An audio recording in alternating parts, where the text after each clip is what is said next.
রহমানির রহিম। দেখেন যে ভারতে প্রতি বছর 7.5 মিলিয়ন ডলার অর্থ রপ্তানি করে। এই অর্থগুলো রপ্তানি হয় হলো আপনার জার্মানি, ইসরায়েল, ফ্রান্স এবং রাশিয়ার থেকে।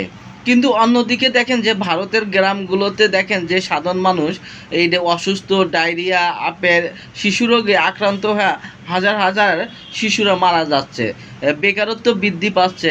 সেইগুলো বন্ধ না করে আপের তারা অর্থ কিনতেছে, এই অর্থ আবার ভারতের জনগণের উপরে ব্যবহার করতেছে।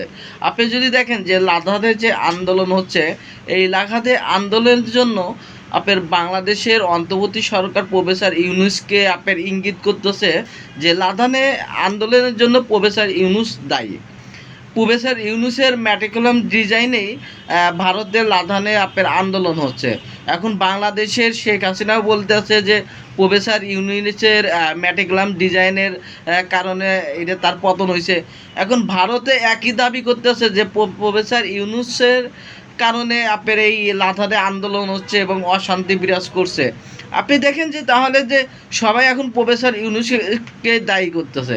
এখন প্রশ্ন হলো, প্রফেসর ইউনূস হলো একজন ব্যক্তি, তাহলে সবাই কেন প্রফেসর ইউনূসকেই বলতেছে সেই হলো আপনার ভারতে অশান্তি সৃষ্টি করতেছে। দেখেন এই যে ভারতের পরিবেশবিদ এবং লাদাখের যে আন্দোলনের মহানায়ক সুনাম চৌহান, এই সুনাম চৌহান জলবায়ু পরিবর্তন, শিক্ষা ব্যবস্থা এবং এনজিও ব্যক্তিত্ব। হ্যাঁ, তার সাথে প্রফেসর ইউনূসের থাকতে পারে। আপনার ভিডিওগুলোর নিচে ভদ্রলোকের ছবি আছে, আপনি দেখতে পাবেন যে এই চৌহানের সাথে প্রফেসর ইউনূসের সাথে কী সম্পর্ক। তারা বন্ধুবান্ধব এবং তারা একই পরিবেশের, কিন্তু এই পরিবেশের জন্যই ভারত ভাবতেছে যে প্রফেসর ইউনূস ভারতের আন্দোলনের জন্য দায়ী।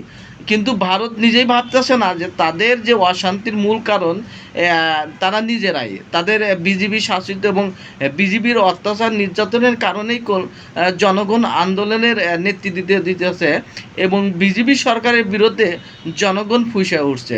নিজেদের আপের ভিতরে দ্বন্দ্ব না মিটা অন্যজনকে আপের দায় বহন করা, এটা ভালো লক্ষণ না ভারতের।